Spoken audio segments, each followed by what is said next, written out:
چھوٹا قد ہے اس میں بیسیکلی ہم ایک گروتھ چارٹ جس کی ہم نے لاسٹ پروگرام میں تصویریں بھی دکھائی تھی، اس میں ہم نے بتایا تھا کہ اگر یہ 2 اسٹینڈرڈ ڈیویشن نیچے ہو اس چارٹ کے اوپر سے، جو کہ ہم ایج کے حساب سے ہر بندے کا ایک پلاٹ کرتے ہیں، ایک بناتے ہیں، تو اس کو ہم چھوٹا قد کہیں گے۔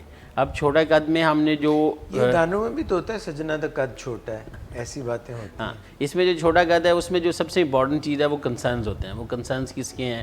وہ فیملی کے ہیں، فرینڈس کے ہیں، ساتھ والے جو ہے کیا کہتے ہیں کنسرن تو ہے سر، اس کے علاوہ کہ مارجن جو ہے اگر کسی کا ایک خاص حد سے، مردوں کی ایک جو نارمل ہائٹ ہے، دیکھیں آپ فوج ہو گئی یا پولیس ہو گئی یا کئی ایسے محکمے ہیں اس میں بھرتی نہیں ہوتی، رشتہ لینے میں پرابلمز ہوتی ہیں، جاب انٹرویوز میں پرابلم ہوتی ہے، سو جینوئن کنسرن تو ہے، جینوئن کنسرن ہوتا ہے۔ اور اس میں جو ہم نے بات کی تھی کہ کون کنسرن ہے اور کیوں کنسرن ہے، یہ امپورٹنٹ ہے۔ کون میں جو ہے وہ پیرنٹس بھی ہو سکتے ہیں، بچے خود بھی بڑے آج کل ٹچی ہوتے ہیں، آپ کو پتہ ہے کہ اب بچوں کی سائیکولوجیکل ڈیولپمنٹ پہلے سے بہت زیادہ ہے، کیونکہ ٹیکنالوجی کا دور ہے، بچے بھی فاسٹ تھنکنگ کرتے ہیں، وہ اپنے فرینڈس کو دیکھتے ہیں کہ وہ بڑا ہے میں چھوٹا ہوں۔ پھر دوسرا یہ ہے کہ وائی دے آر کنسرن، مطلب بعض اوقات یہ ہوتا ہے کہ والدین اپنے بچوں کو کلاس کے باقی بچوں سے کمپیئر کرتے ہیں، محلے کے باقی بچوں سے کرتے ہیں، ان سے موازنہ کرتے ہیں، تو اس میں بھی دیکھنا یہ چاہیے کہ بچے کے جو بہن بھائی ہیں ان کی ہائٹ کتنی ہے۔ تو یہ دو ہمارے وائی اینڈ ہو، یعنی کہ کیوں اور کون کنسرن ہے، تو یہ امپورٹنٹ تھا۔ پھر ہم نے اس میں اس کی وجوہات دیکھی تھی، کون کون سی وجوہات ہو سکتی ہیں جو کہ چھوٹے قد کا باعث بن سکتی ہیں۔ ان میں سے 3 ہم نے جو اہم تھی، اس میں سے ایک تھا کہ فیملیل، یعنی کہ فیملی کے اندر ہی چھوٹا قد ہے۔ دوسرا ہے کانسٹیٹیوشنل، یعنی کہ بچہ ٹھیک ہے لیکن کسی بھی وجہ سے اس کا قد اس حساب سے نہیں بڑھ رہا جس حساب سے نارمل بڑھنا چاہیے تھا۔ اس کا ہم نے لاسٹ ٹائم چارٹ بھی دکھایا تھا جس کے اوپر ہم نے اس کو پلاٹ کر کے بتایا ہوا تھا کہ اسے ہم کانسٹیٹیوشنل ڈیلے کریں۔ تیسرا ہوتا ہے ایڈیوپیتھک، جس کی کوئی بھی وجہ نظر نہ آئے۔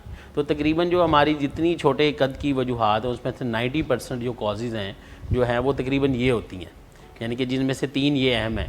اس کے علاوہ باقی ہماری کچھ ایسی ہیں جو جینیٹکس ہیں، سنڈرومز تھے، یعنی کہ بعض ہم نے سنڈرومز کچھ کا نام بھی لیا تھا، ہم انشاءاللہ تعالیٰ کسی پروگرام میں اس کو کمپلیٹلی ایک سنڈروم کو ڈسکس بھی کریں گے۔ اس میں ٹرنر تھا، نونن سنڈروم تھا، ڈاؤن سنڈروم تھا، تو یہ بھی چھوٹے قد کے ساتھ مریض آتے ہوتے ہیں، ٹھیک ہے۔ ڈاؤن سنڈروم تو ہمارے آپ دیکھتے ہیں منگولین، جو منگولز فیسز کہتے ہیں ان کو کہتے ہیں۔ ٹرنر سنڈروم فیمیلز میں ہوتا ہے، چھوٹا قد ہوتا ہے، شارٹ اسٹیچر ہوتا ہے اس میں، ٹھیک ہے۔ نیک جو ہے وہ بڑی بڑی ہوتی ہے، ٹھیک ہے، اور خاص اپیرنس ہوتی ہے، آپ دیکھ لیتے ہیں۔ اس طرح نوننس کو بھی آپ دیکھ سکتے ہوتے ہیں، وہ بھی اسی طرح ٹرنر کے ساتھ ہی آتا ہے۔ پھر جو ہے کچھ ایسی کازز ہیں جو کہ پرانی لمبی بیماریوں کے ساتھ چلتی ہیں، جیسے اگر کسی بچے کو چھوٹے ہوتے سے ڈائریا ہے، ٹھیک ہے، اس کو موشن لگے رہتے ہیں، تو اس کی وجہ سے بھی باڈی میں نمکیات کی وہ نیوٹرینٹس کی کمی ہوتی ہے بیسیکلی، جس کی وجہ سے چھوٹا قد رہ جاتا ہے۔ پھر بعض جو ہے انفیکشنز ہیں، ٹھیک ہے، اگر کسی کو جو ہے وہ بچپن میں کوئی ایسی انفیکشن رہی ہو جو لمبا عرصہ چلی ہو، کسی بھی قسم کی ہو سکتی ہے، چاہے وہ ہڈیوں کی ہو، چاہے وہ